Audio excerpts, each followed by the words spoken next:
आज के इस पावन अवसर पे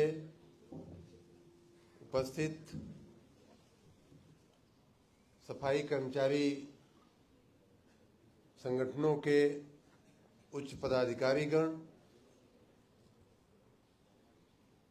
हमारे साथ काम कर रहे सभी हमारे सफाई मित्रगण, बहनों और भाइयों, मंच पर उपस्थित हमारे सभी अधिकारी मित्र, अनेक जिलों से आए हुए सभी भाइयों और बहनों, आप सबको महर्षि वाल्मीकि की जयंती पे बहुत बहुत शुभकामना, बहुत बहुत बधाई।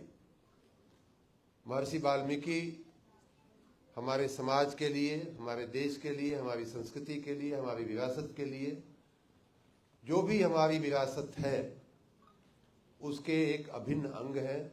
इतना ही नहीं बल्कि उसका ज्ञान कराने वाले, उसकी हमें ध्यान कराने वाले लोगों में उनका बहुत ही ऊंचा स्थान है।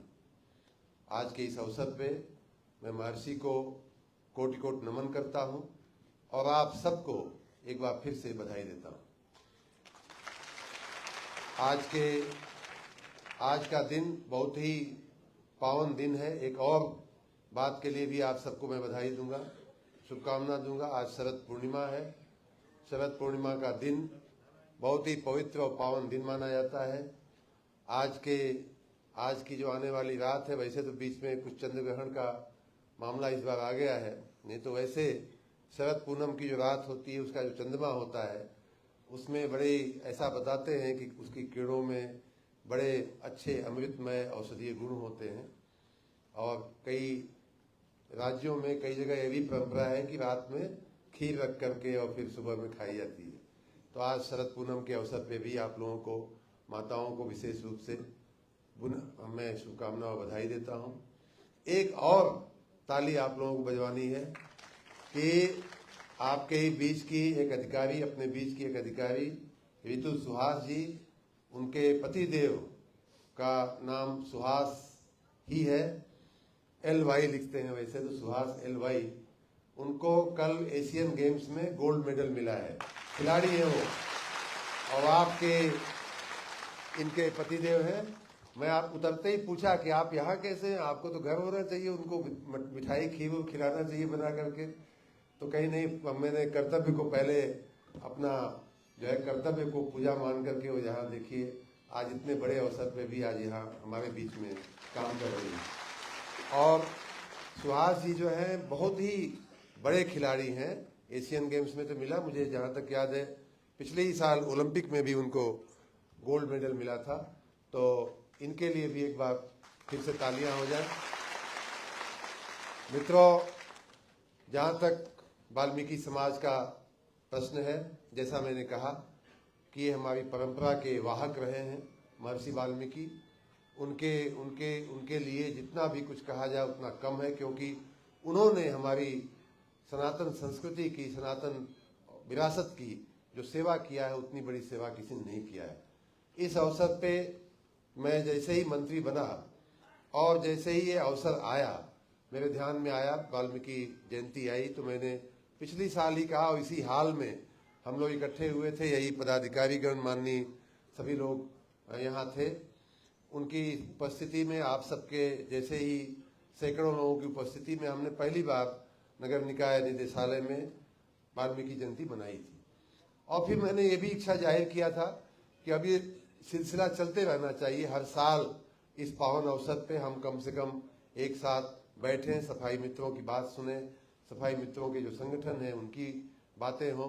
तो ये एक परंपरा हम लोगों ने डाली है।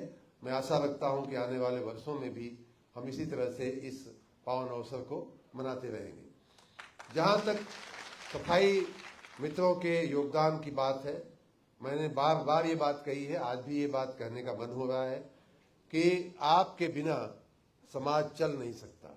आप जो काम करते हैं, सफाई का काम जो करते हैं, कितना भी बड़ा 30 मार खां हो, लेकिन उसके घर से कचरा तो निकलता ही है, उसके ऑफिस से कचरा तो निकलता ही है, और उसके ऑफिस का पानी कहीं न कहीं किसी गंदी नाली में जाता है, कहीं न कहीं किसी गटर में जाता है। कितना भी बड़ा अपने को मानने वाला व्यक्ति हो, वो इससे वंचित नहीं रह पाता है। शरीर का जो शरीर की रचना है वो इसीलिए मानव शरीर या जो जीवन है, पशु का जो जीवन है, वो कुछ खाता है तो कुछ उसके शरीर से निकलता भी है। उसको कोई न कोई तो उसको मैनेज करने वाला होना चाहिए। कहीं न कहीं तो वो जा करके उसकी व्यवस्था होनी चाहिए। वो काम करने वाले आप लोग, आपको मालूम नहीं है या शायद इस बात का एहसास समाज में कराया नहीं गया है कि आप लोग कितना महत्वपूर्ण कार्य करते हैं। ये जो है इतना महत्वपूर्ण कार्य है कि नहीं इसमें इसके बिना नगरीय जीवन तो छोड़िए, एक वन में एक गांव में भी जीना आजकल मुश्किल हो रहा है। तो आप सबको, आपके जो कार्य हैं, आप जो करते हैं, समाज में जो योगदान देते हैं, राष्ट्र के लिए जो आपका काम है, निर्माण करते हैं, उसके लिए आप सबको मैं बहुत बहुत बधाई देता हूं। दूसरी बात मैं बार बार कह चुका हूं कि विशेष रूप से जहां तक नगर की बात जब आती है, और तो हमारे नगर जो होते हैं किसी भी राज्य के, किसी भी देश के, वो चेहरे होते हैं। कोई आदमी रेलवे स्टेशन से उतरता है, हवाई जहाज से उतरता है, किसी नगर में उतरता है, उस नगर को देख करके उस इलाके के, उस राज्य के बारे में अपनी धारणा बना लेता है कि कैसा ये राज्य होगा। अगर नगर साफ है, उसके चौराहे साफ है, पार्क व्यवस्थित दिख रहे हैं, चलने वाली सड़कों के किनारे अच्छे पेड़ लगे हुए हैं, अच्छी साफ सफाई है, तो स्वाभाविक रूप से उसके मन में ये आएगा कि नहीं, ये देश बड़ा अच्छे देश में हम आए हैं। गांव से लोग जो शहर में आते हैं वो इसीलिए आते हैं कि हमें नगरीय जीवन का एक बेहतर अनुभव है, हमारा जीवन बेहतर होगा, हमारे जीवन का जो क्वालिटी ऑफ लाइफ जिसको कहते हैं वो शायद नगर में बेहतर होगी। तो नगरीय सफाई का काम करने वालों की और भी बड़ी चुनौतियां हैं। गंदगी भी ज्यादा होती है, लोग ज्यादा हैं, कम जगह में ज्यादा लोग रहते हैं, कम जगह में ज्यादा लोग व्यापार करते हैं, अस्पताल चलते हैं, स्कूल चलते हैं। उन सब की सफाई की व्यवस्था करना नगरों में और भी बड़ा चुनौती का कार्य है। तो इसके लिए भी ये जो कार्य आप लोग कर रहे हैं उसके लिए भी मैं आपको एक बार फिर से बधाई देना चाहूंगा। तीसरी बात ये है कि हमारी समस्या अपने समाज की, अपने परिवेश की ये है कि कुछ चीजें ऐसी हैं जिनको हम कानूनन बहुत कड़ाई नहीं कर पाते हैं। जनता का जो स्वभाव है, मेरा खुद का भी, जब मैं एक व्यक्ति के रूप में शायद व्यवहार करता होऊंगा तो शायद हमसे भी गलतियां होती होंगी। गलती ये होती है, जनता का जो स्वभाव अभी तक बनना बाकी है। माननीय प्रधानमंत्री जी ने जो स्वच्छ भारत अभियान की शुरुआत किया वो इसी आशय से किया कि ये खाली आपको काम पे लगाने के लिए नहीं किया, बल्कि हमारा, आपका, सबका, समाज का जो काम करने का तरीका है, सोचने का, काम, अपनी चीजें फेंकने का जो तरीका है, उसमें बदलाव आवे, लोगों की मानसिकता में बदलाव आवे। लेकिन दुर्भाग्य ये है, हकीकत ये है कि अभी भी वो प्रक्रिया बदलाव की पूरी नहीं हो पाई है। अभी भी हमारे लोग जो हैं वो कहीं न कहीं कुछ न कुछ इस तरह से अपने घर का, अपने पास का कचरा, कूड़ा ऐसे निकालते हैं कि सफाई व्यवस्था में कहीं न कहीं कमी दिखती रहती है। आप जैसे ही सफाई करके आगे बढ़ते हो वैसे ही घर से कूड़ा जो है वो सड़क पे लाया जाता है। आप जैसे ही साफ करके पूरा कूड़ेदान को आप कहीं ले जाते हो वैसे ही तीसरी मंजिल से जो है लोग टपका देते हैं थैली में भर करके, या तो खुले, कई लोग तो खुले आम ऊपर से गिरा देते हैं कि मतलब तीसरी मंजिल से गिराएंगे, पहली मंजिल वाला भी प्रभावित हो, दूसरी मंजिल वाला भी प्रभावित हो, नीचे की सड़क भी प्रभावित हो। तो ये दुर्भाग्य है कि हमारे समाज में अभी इतनी चेतना, इतनी जागृति हम लोग पैदा नहीं कर पाए हैं कि आपका काम आसान हो। आपका काम और बल्कि कठिन बनाने वाले लोग यहाँ बैठे हुए। मैं एक दिन लखनऊ में ही एक नाला, जब बरसात का पानी भरा हुआ था, मैं देखने गया था, तो नाले में रजाई, गद्दे, पुराने गद्दे फेंके हुए मुझे मशीन से जब निकाला जा रहा था तो मैंने देखा फ्रिज जो लोग खरीद के ले आते हैं उसकी जो पैकिंग होती है, ऐसी पैकिंग पूरी की पूरी मेरी साइज की पैकिंग जो है 5-5, 6-6 फुट की जो है वो नालों में, चौड़े नालों में फेंकी हुई मुझे दिख रही थी मशीन जब निकाल रही थी। प्लास्टिक के जो बांधने के सामान होते हैं वो दिख रहे थे। तो इसलिए आपका काम बहुत कठिन है, लेकिन मैं देख रहा हूं कि मैं जब से मंत्री बना हूं आपको हमने बहुत तकलीफ दिया है। वो ये, पहला तो हमने ये कहा कि भाई सुबह 5 बजे उठ के सफाई करना है। पहले आप लोग 9 बजे 10 बजे निकलते थे, लेकिन अब आपको महसूस हो रहा होगा कि सच पूछिए तो सफाई करने का अगर समय कोई है तो सुबह का अर्ली मॉर्निंग ही है, सुबह की ही सफाई का मतलब होता है। बाद में तो इतनी गाड़ियां चिल्पो होने लगता है, इतनी धूल ऐसे ही उड़ने लगती है कि क्या आप सफाई करोगे, आपका काम कठिन हो जाता है। लेकिन आप लोगों में खास करके जब बहनें यहाँ बैठी हुई हैं, मातृशक्ति यहाँ सफाई कर्मियों के बीच में बैठी हुई है, तो मैं आपको शाबाशी देना चाहूंगा कि 4 बजे, 4:30 बजे, 5 बजे कि मैंने वो देखे हैं, फोटोग्राफ देखे हैं आप लोगों का जियो टैग किया हुआ फोटो, हमारा DCCC से जो मॉनिटरिंग होती है, 5 बजते बजते तो कितने फोटो हमारे पास आने लगते हैं कि यहाँ सफाई चालू हो गई, वहां सफाई चालू हो गई।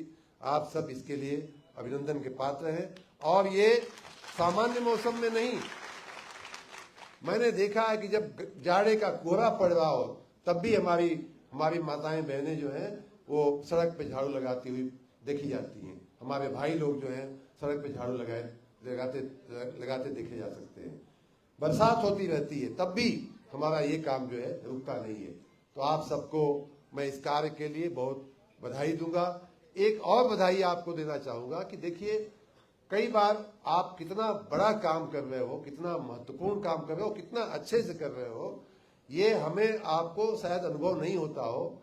लेकिन मैं लखनऊ की ही बात करूं, और लखनऊ ही क्यों, आगरा, बनारस, जहां हमारी G20 की वैश्विक मीटिंगें हुई, आपको याद होगा फरवरी जनवरी के महीने में हमारी पूरा दुनिया की नजर जो है हमारे इन शहरों पर, नगरों पे थी, क्योंकि पूरी दुनिया के जो बड़े देशों के, बड़े विकसित देशों के नुमाइंदे यहाँ आकर के G20 की मीटिंग में शामिल हुए थे। बहुत बड़े बड़े लोग थे, प्रधानमंत्री कोई है तो कोई मुख्यमंत्री है, कोई राष्ट्राध्यक्ष है, इस तरह के लोग आए थे। पहली मीटिंग आगरा में हुई, दूसरी लखनऊ में हुई, और उसके बाद 2 या 3 मीटिंगें बनारस में हुई। इन सारी मीटिंगों में पूरी दुनिया के सबसे जो अच्छे विकसित देश हैं, जिनको सफाई का एक तरह से वैश्विक बेंचमार्क माना जाता है, कि ये मापदंड माना जाता है कि हाँ, अमेरिका जैसी सफाई अगर हो जाए, जापान जैसी सफाई हो जाए, तो मान लिया जाता है कि आप साफ सुथरे हैं। वहां के लोग भी आए थे और अपने इन्हीं नगरों को देख करके अचंभित रह गए थे। आगरा को देख करके, लखनऊ को देख करके, बनारस को देख करके अचंभित रह गए थे कि इतने बड़े देश में, इतनी जनसंख्या वाले देश में, बनारस में अगर किसी जर्मनी जापान के आदमी को छोड़ दिया जाए तो चल नहीं पाएगा, इतनी भीड़ होती है बनारस की सड़कों पे, पैर रखने की जगह नहीं होती। हम आप परेशान हो जाते हैं कई बार, इतनी ज्यादा घनत्व है वहां जनसंख्या का, लोग इतने होते हैं। वो उन शहरों में, उन नगरों में सफाई जो हुई थी, उसको देख करके वो वैश्विक जो समुदाय था उसने एकदम दांतों तले उंगली दबा लिया था। और ये यश दिलाने का काम आप लोगों ने किया था और किसी ने नहीं किया था, ये हमारे सफाई मित्रों ने किया। भारत सरकार के जो उन मीटिंगों के जो संकलन करता थे, कोऑर्डिनेटर थे, अधिकारीगण थे, भारत सरकार के सचिव, उन लोगों का व्यक्तिगत मुझे मैसेज आया, आज भी मेरे पास पड़ा हुआ है, कि भाई यूपी ने जो है पूरे देश का नाम पूरी दुनिया में, पूरे देश का मस्तक जो है पूरी दुनिया में ऊंचा कर दिया है। इतना बढ़िया काम हमारे सफाई मित्रों ने सफाई करके, सुशोभन करके आप लोगों ने इतना बढ़िया काम किया था। तो आप सब इसके लिए बहुत बहुत बधाई के पात्र हैं जो काम हो रहा है। साथ ही मैंने देखिए ये जो कार्यक्रम शुरू किया वाल्मीकि जयंती का, उसके पीछे हमारी 2-3 मंशा थी। एक तो ये कि आप लोग जो इतना महत्वपूर्ण कार्य कर रहे हैं उसको सम्मान करना बनता है, आपकी कदर करना बनता है, आपके काम का संज्ञान लेना बनता है। लेकिन साथ ही दूसरा भी एक मेरा भावना थी, उस दिशा में भी काम हो रहा है। मैं चाहूंगा कि उसमें और हम अच्छा काम करें। हमारी ये भावना थी कि हमारे सरकार की जो गरीब लक्षी जो योजनाएं होती हैं, कल्याणकारी जो योजनाएं होती हैं, वो ज्यादातर योजनाएं ऐसी हैं कि उसमें सभी के सभी हमारे सफाई मित्र जो है उसमें फिट होते हैं। जैसे प्रधानमंत्री आवास की योजना हो तो और कौन फिट होगा, गरीब व्यक्ति, सफाई मित्र हमारा उसमें बिल्कुल, यहाँ जितने लोग बैठे हैं शायद सभी के सभी उसमें फिट होंगे। हमारी आयुष्मान कार्ड बनाने की योजना है, उसमें आप सभी लोग होंगे। आप जिन शौचालयों को साफ करते हो, जिन नालियों गलियों को साफ करते हो, वैसा ही शौचालय आपके घर में क्यों ना हो, ये भी एक योजना है सरकार की। आपको रसोई गैस मुफ्त में जो मिलने की या कम दाम पे मिलने की जो योजना है, उसका लाभ आपको क्यों नहीं मिलना चाहिए? कोई अगर वृद्धा है, कोई विधवा है, उसको वृद्धा और विधवा का पेंशन का लाभ क्यों नहीं मिलना चाहिए? आपके घर में अगर कोई लड़की है शादी करने लायक, तो उस लड़की की शादी के लिए जो सरकार की शादी, गरीबों की शादी कराने के लिए जो योजना है, उसका लाभ क्यों नहीं मिलना चाहिए? बच्चे अगर पढ़ने जा रहे हैं, स्कॉलरशिप मिलती है, छात्रवृत्ति मिलती है, उसका लाभ आपको क्यों नहीं मिलना चाहिए? ये सारी जो योजनाएं हैं, ज्यादातर गरीबों के लिए जो योजनाएं हैं मित्रों, वो आप पर 100% लागू पड़ती हैं। ज्यादातर योजनाओं में आपको लाभ मिल सकता है, लेकिन आपको उन योजनाओं का ज्ञान नहीं होता। स्वाभाविक सामान्य आदमी को कैसे फॉर्म भरना है, किन साहब से जाकर के मिलना है, कहाँ फॉर्म जमा मिलेगा, कहाँ जमा होगा, फिर उसके बाद की प्रक्रिया क्या होगी, ये आपको ज्ञान नहीं होता है। और दूसरा कि आपको टाइम नहीं होता है। आप दिन रात सरकारी काम में, सफाई के काम में लगे रहते हो। तो अपने अभी मैं गाड़ी में आते हुए अपने मित्र से, सहयोगी से बात कर रहा था कि काम ऐसी चीज होता है, कई बार हम लोग घर का काम भूल जाते हैं। तो यही आपके साथ भी होता होगा। कहीं नगर आयुक्त साहब आपको डांटते होंगे, कहीं जोनल ऑफिसर कहता होगा, ये कहीं वो बुलाता होगा, कहीं वो बुलाता होगा। उस चक्कर में आपको अपने घर की चिंता करना रह जाता होगा। तो ये हमने कहा था, पिछले बार ही कहा था और अभी फिर से कह रहा हूं, जिससे कि आगे इसकी व्यवस्थाएं अच्छे से हम कर सके। मुझे बताया गया है कि आज उस दिशा में कुछ आयोजन भी किया गया है कि जितनी सरकारी योजनाएं हैं, कल्याणकारी योजनाएं हैं, गरीब परक जो योजनाएं हैं, उन सब का लाभ दिलाने के लिए हर नगर निगम में, हर नगर निकाय में, नगर पंचायत हो, नगर पालिका हो, उसमें मैंने कहा था कि एक सेल बनाइए, 2-3 अधिकारियों को एक काम दीजिए कि भाई आप अपना बाकी काम करते हुए एक ये विशेष काम अपने जिम्मे लीजिए कि जितनी इस तरह की योजनाएं, उनका फॉर्म ले आकर के रखोगे। वहां एक छोटा सा बैनर लगा दो कि भाई इस जगह पे किसी भी सफाई मित्र को कल्याणकारी योजनाओं की अगर लाभ लेना है तो आवे हमारे साथ बैठे, हम उसको समझाएंगे। किसी सरकारी ऑफिस में आप जब आप फोन कर दीजिए कि भैया हमारा एक महिला है, सफाई कर्मी है, उसको फलाना लाभ दिलवा दीजिए। तो इस तरह से हम अगर थोड़ी सी चिंता कर लें, नगर निगम और नगर पालिकाएं, नगर पंचायतें, तो आपको उन सारी योजनाओं से सीधा सीधा जोड़ा जा सकता है। और ये एक बहुत बड़ा आपके कल्याण की दिशा में, आपको मदद करने की दिशा में एक बहुत बड़ा कदम होगा। उसकी शुरुआत हुई है। मैं जहां भी जाता हूं ये सवाल मैं पूछता हूं। आप लोग भी अपने अपने निकाय में जो वहां साहब बैठे होंगे, मेरी बात शायद सुन भी रहे होंगे, उन सब से कहिएगा कि मंत्री जी ने ऐसा बोला है, ऐसी कोई व्यवस्था हुई है क्या?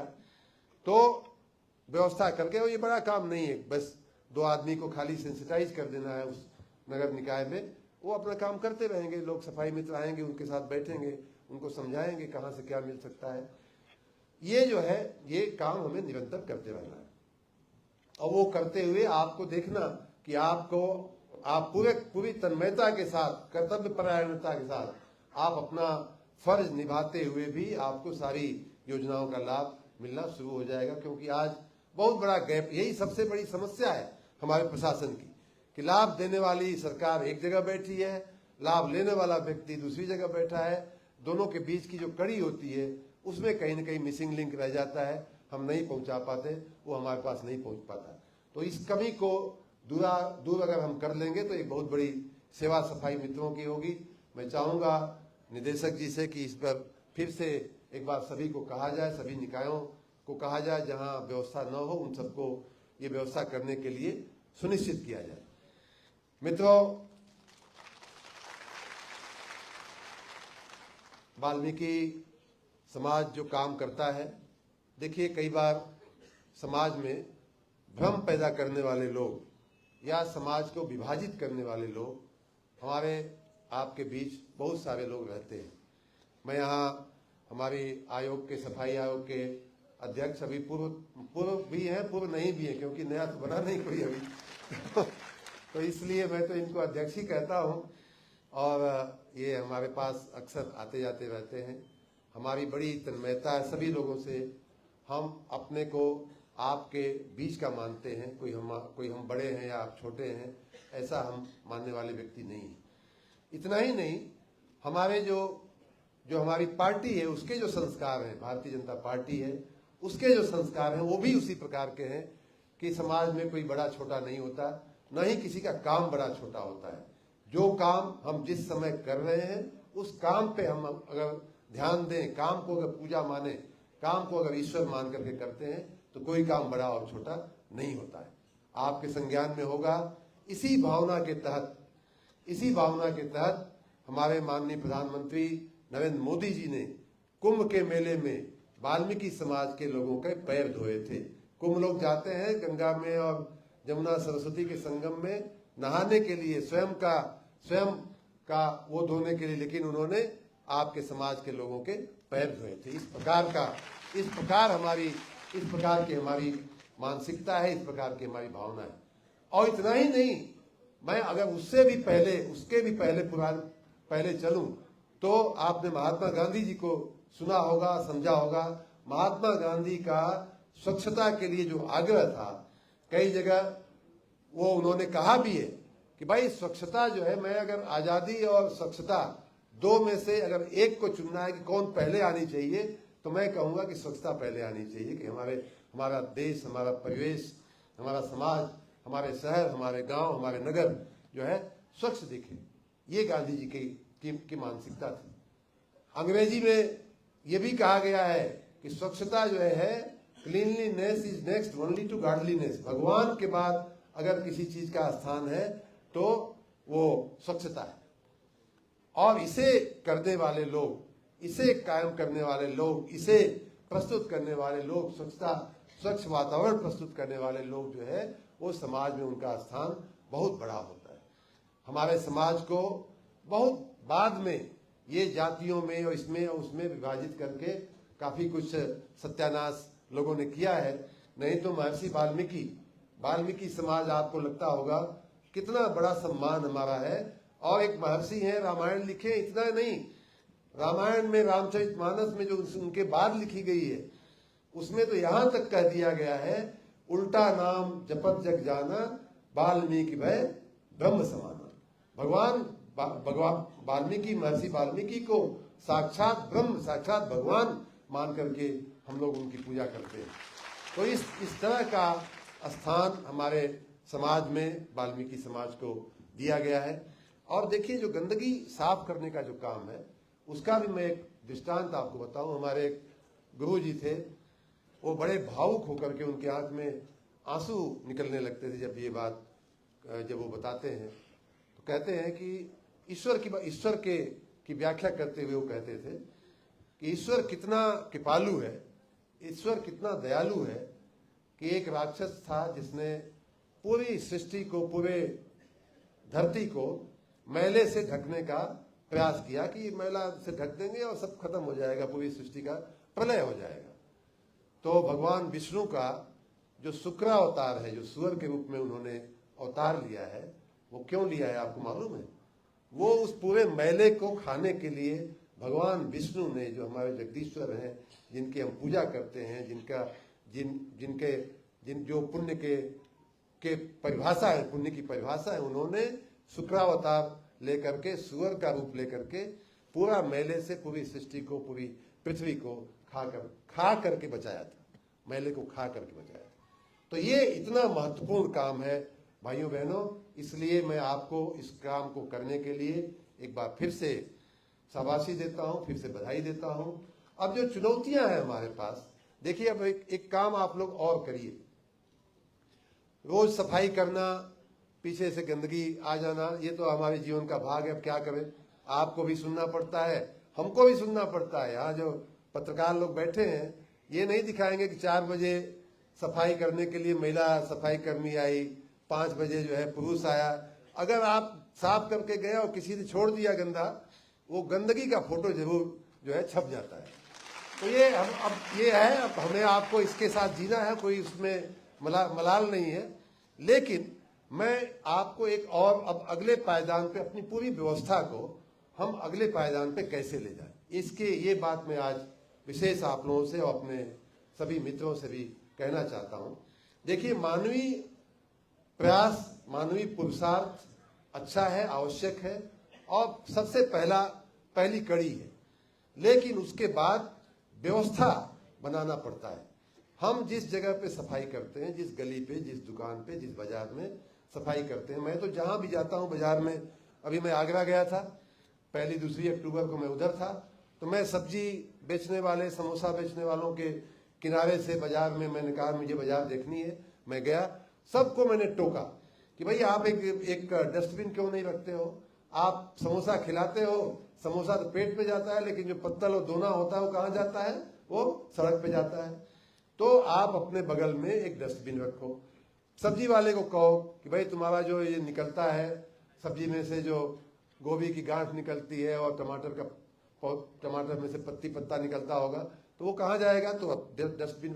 तो ये अब व्यवस्थाजनक प्रशासन जो है बहुत आवश्यक हो गया है, व्यवस्थाएं खड़ी करवाना बहुत आवश्यक हो गया है। इसलिए मैं जो आपको कहना चाहता हूं, आप स्वयं सफाई करिए, लेकिन उस व्यवस्था को बनाए रखने में अगर कहीं कोई कमी दिखती है, कोई डस्टबिन नहीं दिखती है, कचरा पेटी नहीं दिखती है, तो आ करके आप अपने ईओ साहब को, अधिशासी अधिकारी साहब को, या तो दुकानदार को ही टोकिए कि भैया आप एक क्यों नहीं रख लेते हो, मैं बताऊंगा अपने साहब को, तुम्हारे पर जुर्माना हो जाएगा। इस हद तक अब आपको मैं ताकत दे रहा हूं। मैं आप यूं मान लीजिए कि मैं आपको ये कह रहा हूं कि आप हमारी तरफ से सख्ती करने की आपको छूट है, सख्ती करना शुरू करो। भाई हमने बहुत कर लिया है, झाड़ू लगाना, सिखाना, समझाना। अगर आप कल से अब आपकी डस्टबिन नहीं दिखेगी तो मैं लिखित में अपने नगर निकाय में कंप्लेंट कर दूंगा आपकी, और फिर आप जानना और आपका काम जाने। ये मिजाज आप लोगों को रखना पड़ेगा, व्यवस्थाएं हमें बनानी पड़ेगी, क्योंकि जब तक हम व्यवस्था नहीं बनाएंगे तब तक वही रोज झाड़ू लगाओ, वही रोज गंदगी होती है और सफाई कभी दिखती ही नहीं। जैसे ही झाड़ू लगता है वैसे ही गंदगी शुरू हो जाती है। सफाई कोई चर्चा ही नहीं कर पाता कि हाँ हमारा नगर साफ है। तो ये एक काम तो ये आपको करना है। दूसरा, मैंने कई बार देखा है नालियां भरी रहती हैं, बजबजाती रहती हैं, मच्छर रहते हैं, सुअर घूमते रहते हैं वहां, गंदा दृश्य, गंदा अनुभव हम सबको रोज बरोज होता है। ऐसे बहुत सारे हमने जो वल्नरेबल हमारे जो पॉइंट थे गार्बेज के, पिछले दिनों में, पिछले महीनों में बहुत मेहनत हुई है और रोज हम कोई ना कोई प्रयास, कोई ना कोई अभियान के नाम से हम उसमें और भी बेहतर करने का प्रयास कर रहे हैं। लेकिन कई जगह ऐसी व्यवस्थाएं, ऐसी स्थितियां होती हैं कि आप कुछ भी कर लो, उस नाली में पानी जमा होना है, क्योंकि आगे की नाली जो है बनी ही नहीं है, क्योंकि आगे की नाली पीछे से चौड़ी नाली चली आ रही है, आगे मुहाना जो है उसका पतला कर दिया है किसी ने, या तो इंक्रोचमेंट कर लिया है, मकान बना दिया है, या तो कई बार सड़क के नीचे, सड़क के पहले चौड़ा नाला आता है, सड़क के नीचे की जो पुलिया होती है वो पतली कर दिया जाता है। ये सारे जो कारण, जो इंजीनियरिंग प्रॉब्लम होती हैं, जिनके चलते वो गंदगी कभी कितना भी साफ कर लो वो साफ होते ही नहीं। ऐसा कहीं आपके ध्यान पे आवे तो ये भी एक व्यवस्था का प्रश्न है, ये भी एक लंबी सोच के साथ करने लायक ये सब काम है। वो भी लिखित में या तो कैसे भी करके अपने अधिशासी अधिकारी को, अधिशासी जो आपके ईओ साहब हैं उनको, नगर आयुक्त हो तो नगर आयुक्त में जिसको भी आप मिल सकते हैं उन तक अपनी बात पहुंचाइए। देखिए, बात पहुंचाना बहुत आवश्यक है। मैं एक बार ऑस्ट्रेलिया में, मुझे एक बार 1 साल की पढ़ाई के लिए भेजा गया था, तो उसमें जो एक प्रोफेसर थे, तो वो कहते थे कि मेक नॉइज, कहते थे आवाज उठाओ। तो ये आवाज उठाना आपका काम है कि भाई इस जगह पे ये नाली में हम कुछ भी कर लें, गंदगी होनी ही रहनी, पानी भरा ही रहना है, क्योंकि आगे समस्या है। और छोटा सा अगर ईओ साहब अगर छोटा सा ध्यान देंगे, थोड़ी सी तुड़ाई कर देंगे, थोड़ा चौड़ीकरण कर देंगे, आगे का पानी निकलने लगेगा। तो ये बात जो है आपको अगले पायदान पे, अब अगले चरण में हम लोगों को इन सारी बातों को ले जाना है। कई जगह हमने देखा है कि पीछे से जो नाला आ रहा है उसका लेवल नीचे है, रेलवे क्रॉसिंग के नीचे जो पुलिया बनी है उसका लेवल जो है 1.5 फीट ऊपर है। कैसे पानी निकलेगा? मिनिमम पानी हमेशा उसमें भरा रहता है, मच्छर हमेशा उसमें पैदा होने की फैक्ट्री लगी रहती है। तो ये सब काम भी आप लोग ध्यानपूर्वक देखते हुए सुझाव दीजिए। कहने का मतलब ये है कि जो आपके काम में आसानी आवे, सफाई दिखे, सफाई बरकरार रहे, इसके लिए आप सुझाव देना भी आप एक सीखिए। एक आखिरी बात मैं कह के अपनी बात पूरी करूंगा कि अब मैंने जैसा कहा कि मानवीय प्रयास और पुरुषार्थ आवश्यक है, लेकिन उसकी एक सीमा है। कितना मेहनत कर लेगा भाई आदमी, कितना खड़ा रह लेगा, कितना झाड़ू लगा लेगा। अगर उस काम को हम मशीन से, मानवीय पुरुषार्थ को अगर मशीन के कौशल से हम अगर जोड़ दें तो हमारा काम में 1000 गुना इजाफा आ जाता है, 1000 गुना बढ़ोतरी हो सकती है। हम उतने ही समय में बहुत सारा काम कर सकते हैं। कई बार क्या, ज्यादातर मैं पिछले 1.5 साल से इस विषय को लेकर के चल रहा हूं। जहां जहां मैं जिन निकायों में मैं जाता हूं, पूछता हूं उनसे कि भाई तुम्हारे पास कितने ट्रैक्टर हैं, कितनी ट्राली है, कितना सामान ढोने वाला सामान है, कितनी सफाई करने वाली मशीनें हैं। आपको भी मालूम होगा, सबको मालूम है कि ज्यादातर उसमें से बंद पड़ी रहती हैं, कहीं और छोटे छोटे कारणों से बंद रहती है। ऐसा भी नहीं कि कोई बहुत बड़ा पूरा ट्रैक्टर की फैक्ट्री लगानी पड़े तब वो जाके ट्रैक्टर ठीक होगा, नहीं। छोटे छोटे कारण, कहीं किसी के ग्रीस नहीं है तो कहीं किसी में आयल नहीं है, तो कहीं हल्का सा पंचर हो गया है। ऐसे कारणों से भी हमारी लाखों रुपए की मशीनें जो हैं वो अनुपयोगी पड़ी रहती हैं, आप सबने देखा होगा। और वो मशीनें नहीं होने की वजह से आप सबको ज्यादा मेहनत करनी पड़ती है, ज्यादा आपका काम जो है ज्यादा दिखता नहीं है। तो ऐसे जो काम है इनका भी मैं चाहूंगा कि आप लोग अपने अपने निकाय में, अपने अपने साहिबान का, जो अधिशासी अधिकारी लोग हैं, जो काम देख रेख करने वाले लोग हैं, उन तक अपनी बात पहुंचाइए कि भैया पहले तो हम मशीन से करते थे, आजकल मशीन बंद पड़ी हुई है, जरा इसको ठीक करवाइए तो हमारा काम ज्यादा हो जाएगा, जरा हमारा काम और दिखने लगेगा। तो ये अब देखिए, हम पूरे अपनी नगर विकास विभाग को मैं कह रहा हूं कि सफाई करना, झाड़ू करना, रोज लगाना ये आवश्यक है, नियमित हमें करते ही रहना पड़ेगा। लेकिन अब हमें अपने कामों को अगले पायदान पर ले जाते हुए उनका इंस्टीट्यूशनलाइजेशन करना होगा, उनको जो है हमें व्यवस्थाएं देनी होंगी, तब जाकर के ये सफाई की व्यवस्था जो है वो टिकेगी। और जब एक बार जब इंस्टीट्यूशनलाइज हो जाती है व्यवस्थाएं, संस्थाईकरण हो जाता है, संस्थाकरण हो जाता है, तो व्यक्ति फिर उसमें माने नहीं रखता है। कोई एक सफाई कर्मचारी है कि दूसरा आया है, महिला है कि पुरुष है, कोई फर्क नहीं पड़ता, यहाँ से उठाना है वहां डालना है, उसके बाद की कड़ी अपने आप काम में आएगी। आखिरी बात एक और है कि कई बार लोग कहते हैं उसमें आपका उतना दोष नहीं है, लेकिन जो बड़े काम है, जो जैसे कचरा इकट्ठा होके ट्राली में गया, ट्राली होकर के डंपिंग ग्राउंड पे गया, लैंडफिल पे गया, लेकिन उसके बाद क्या, उसके बाद की जो हमारी कड़ी है। और यहाँ सभी हमारे विभाग के उच्च अधिकारी लोग बैठे हुए हैं जो स्मार्ट सिटी और तमाम नगर निकाय का निदेशालय का सारी व्यवस्थाएं देखते हैं। लेकिन हम सब के लिए एक बड़ी चुनौती तो बनी हुई कि भाई इनका कचरे के ढेर का क्या करें, या लिक्विड वेस्ट का हम कैसे डिस्पोजल करें। वो अभी हम उसमें सफल नहीं हो पा रहे हैं। कहीं भी किसी भी नगर में जाइए, ये एक बड़ी बड़ी चुनौती बनती जा रही है। जो गंदगी का जो रावण है उसका स्वरूप और भी और विकराल होता जा रहा है, उसका भी उपाय हमें आपको मिलकर के सोचना होगा, खोजना होगा। आप लोग भी वर्षों से काम कर रहे हो, इसमें आप लोगों के भी अनुभव का उपयोग हो, आपकी राय ली जाए, कहाँ जमीन खाली है, कहाँ जमीन अंदर है, गड्ढा है, उसको पहले भरें, फिर उसके बाद ऊपर दिखने लगता है। तो ये सारी बातें भी, कहने का मतलब ये है कि मैं आपको ताकत देना चाहता हूं कि आप सड़क से लेकर के, दुकानदार से लेकर के, उसको रोकने, उसको टोकने से शुरू करके अपने अपने निकाय के उच्च अधिकारी तक अपनी आप आवाज पहुंचा सको। इसके लिए मैं आपको सशक्तिकरण करने की बात मैं कह रहा हूं, क्योंकि जब तक वो नहीं होगा तब तक हम अपने मंशा में हम कामयाब नहीं होंगे, हम अपने अभियान में कामयाब नहीं होंगे। हाँ, हम दिखाने के लिए कर देंगे भाई हमने तो अपना काम कर दिया, लेकिन आगे का काम नहीं होगा तो मैं क्या करूं। बात सही है, आप क्या करोगे, आगे का काम लेकिन नहीं होगा तब तक नगर साफ नहीं दिखेगा, तब तक सफाई जो है मुकम्मल नहीं हो पाएगी। तो ये बातें मुझे आज करनी थी, लेकिन सबसे पहले हम आपके कल्याण को लेकर के चिंतित हैं मित्रों। अभी हमारे आयोग के अध्यक्ष जी जो थे बता रहे थे कि उन्होंने कुछ आपके कल्याण के बारे में कुछ रिपोर्ट बनाई है और कुछ सुझाव भी उन्होंने लिखित में दिए हैं, मैं उनसे ले लूंगा और उस पर अमल भी किया जाएगा। जहां जहां कोई कमियां, जैसे अभी एक गटर में कई बार एक्सीडेंट होता है, गटर में उतरने वाले लोगों के लिए भी मशीनों का उपयोग हो। अब तो बहुत सारी मशीनें आ गई हैं।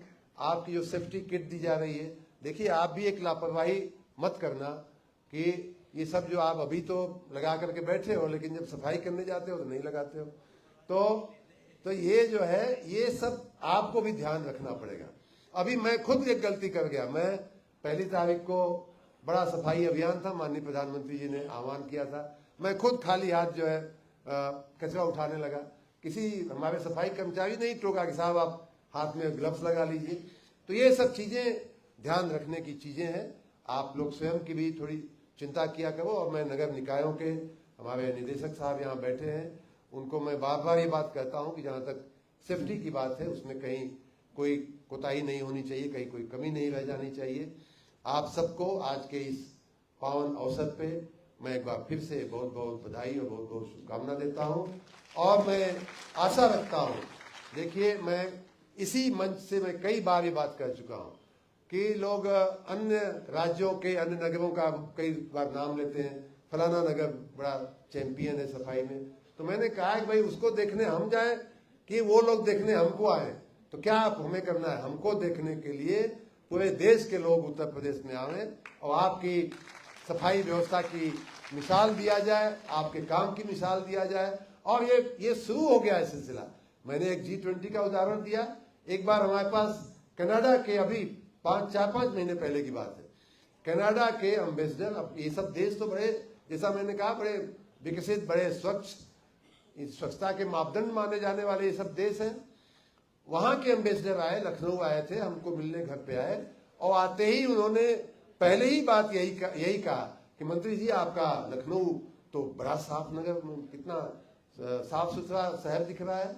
बधाई दिया उन्होंने। और कई बार ये बात कहा, मीडिया के सामने भी उन्होंने कहा कि पूरे देश में मुझे लगता है कि लखनऊ जो है सबसे स्वच्छ शहर होगा। तो इसमें आपको शाबाशी देने के लिए बहुत कुछ है। लेकिन अभी मित्रों, ये भी बात सही है कि बहुत कुछ करना बाकी है। हमारे नगरों में अभी भी बहुत सारी समस्याएं सफाई को लेकर के हैं, संचारी रोग को लेकर के हैं, जल भराव को लेकर के हैं। इन सब से हमें निजात दिलानी है। आप सबके सहयोग से उत्तर प्रदेश को सुंदर प्रदेश, स्वस्थ प्रदेश और 1 नंबर का प्रदेश बना करके हम भारत माता के चरणों में अर्पण करेंगे। आप सबको इस अवसर पे एक बार फिर से बधाई देते हुए मैं अपनी बात पूरी करता हूँ। बहुत बहुत धन्यवाद, बहुत बहुत धन्यवाद। धन्यवाद माननीय मंत्री जी। इस सार्वजनिक मंच से माननीय मंत्री जी ने आपके योगदान को, चाहे G20 का समय रहा हो